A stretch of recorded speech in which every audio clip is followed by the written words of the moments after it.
Good morning, or depending when you're watching this, good afternoon, good evening, or good night.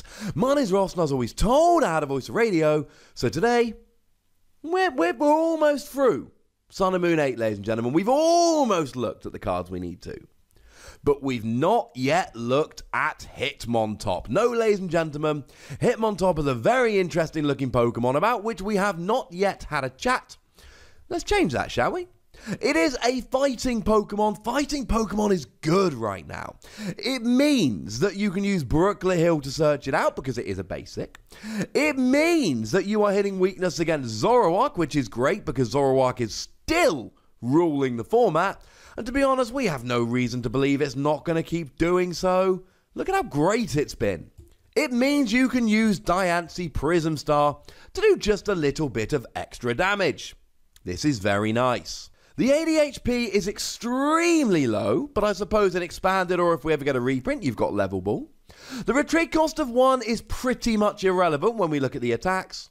And as for the weakness to Psychic, yes, it's going to suck when you look at Garbodor, but it can take a hit from Espeon GX. And the really important thing to note here, it's got 80 HP, we're not really caring about weakness. The fun thing is, right, the second you've played 2 item cards, you're getting KO'd by Garbodor.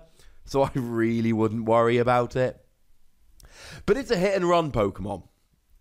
And it is a fighting hit and run Pokemon. Which we need, quite frankly.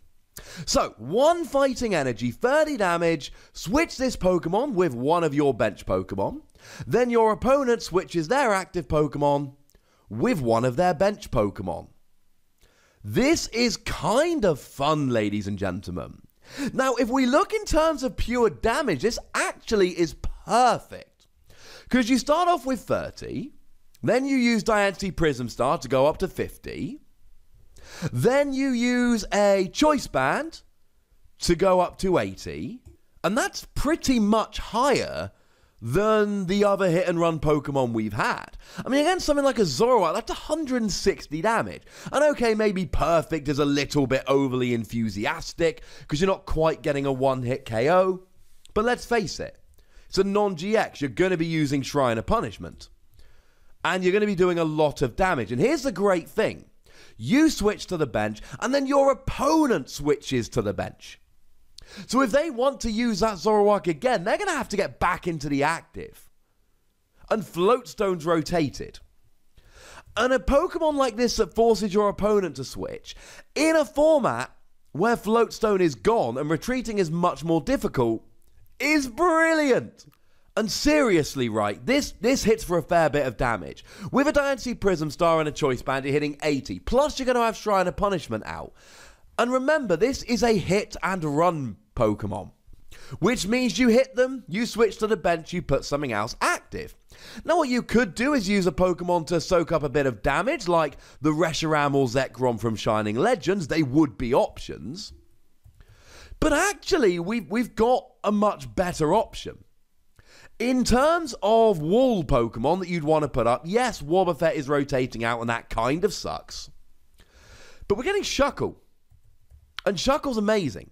Shuckle's got an amazing ability which says that it cannot be damaged by Pokemon with 2 or less energy attached. They've got to have 3 energy attached in order to hit you.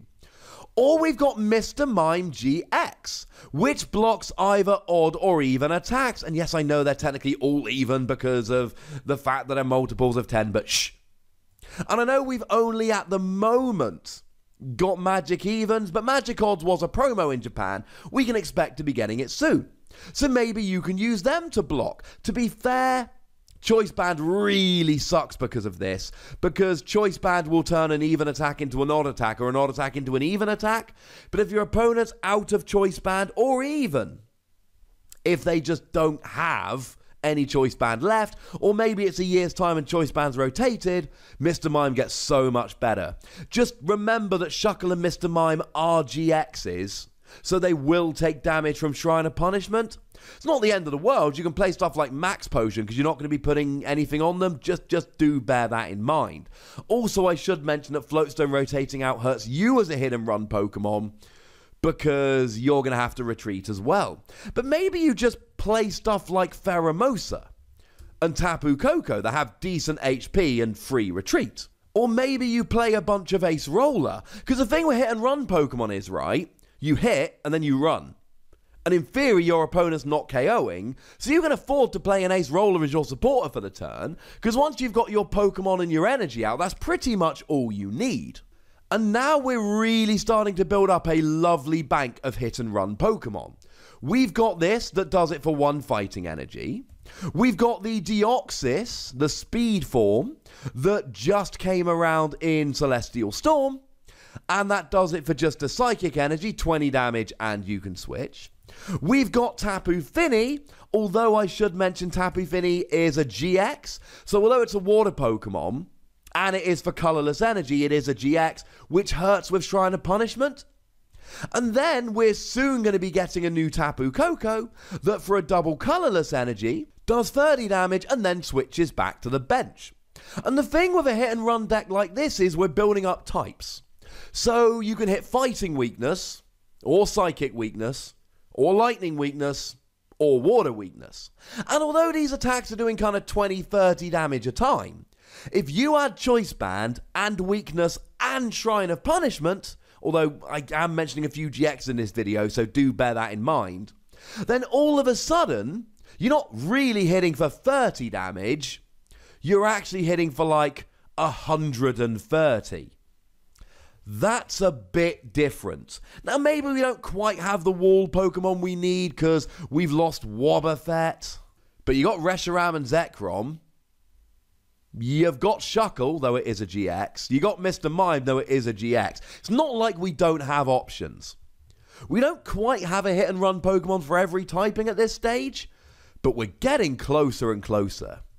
As for the second attack, free colorless energy, 40 damage, flip 3 coins, 40 for each heads. Yes, it's a flippy attack and that makes me a little bit sad. However, it's a basic non-GX for colorless energy, and it hits weakness on Zoroark.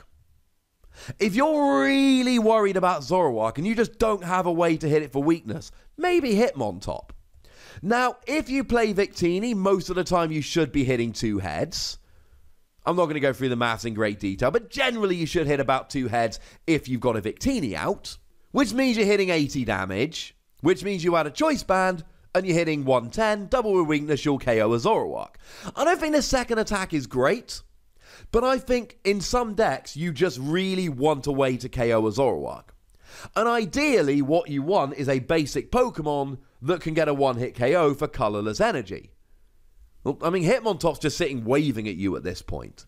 That is exactly what Hitmontop is. That is exactly what Hitmontop does. And yes, it's flippy. And yes, it's free energy rather than 2, which sucks. But let's say you're playing a Magnezone deck and you just want a way to easily KO Zoroark with a non-GX. This can do it. Or maybe you're playing a Malamar deck and you just want to play a fighting Pokemon to counter Zoroark. This can do it. And I don't think it's going to be a great tech in a whole bunch of decks for this reason, but I am saying it can do that, so bear it in mind. Really here it's the first attack. And I'm tracking this. I'm tracking these hit and run Pokemon. Because we've now got Hitmontop for fighting, Deoxys for psychic, Tapu Fini for water. By the time this comes out, in the same set in fact, we're going to have Tapu Koko for lightning. And now we're hitting like 4 different weaknesses. And bearing in mind, Deoxys hits weakness on Buzzwole, which is huge. Hitmontop hits weakness on Zoroark, which is huge. We're starting to build up all the different most important weaknesses. And look, if you're worried about Rayquaza, well, Dedenne can be played here. That for a double colorless energy gets a one-hit KO if you've got a lightning Pokemon on the bench and a Choice Band, and you're playing Tapu Koko and you're playing Choice Band, so you're fine. Doesn't have to just be a hit and run deck. I'm starting to think there's a bit of potential here. I'm going to be giving Hitmontop 3 Wassies. I think it's got potential. I think it might see play. I think you need a couple copies in your binder. And that is, of course, the very definition of a free Wassie card. I don't think it's stunning, but I do think it could see a bunch of play. So you know what, ladies and gentlemen? Free Wassy sounds about right to me. But if you disagree with me, great news. There's a comment section. If you agree with me, great news. There's a comment section. Go nuts, but do remember the rule, ladies and gentlemen. Be nice. Make sure you like this video, subscribe to this channel, follow me on Twitter at The Wassy, and Twitch for some live action at twitch.tv/PTCG Radio. If you want to support the channel, get some bonus podcasts and all of that, head on over to patreon.com/PTCG Radio, where you can do exactly that. But by far the most important thing, as always, is to look after yourselves. Until next time. Thank you very much for watching. My name's Ross, and you've been watching PTCG Radio.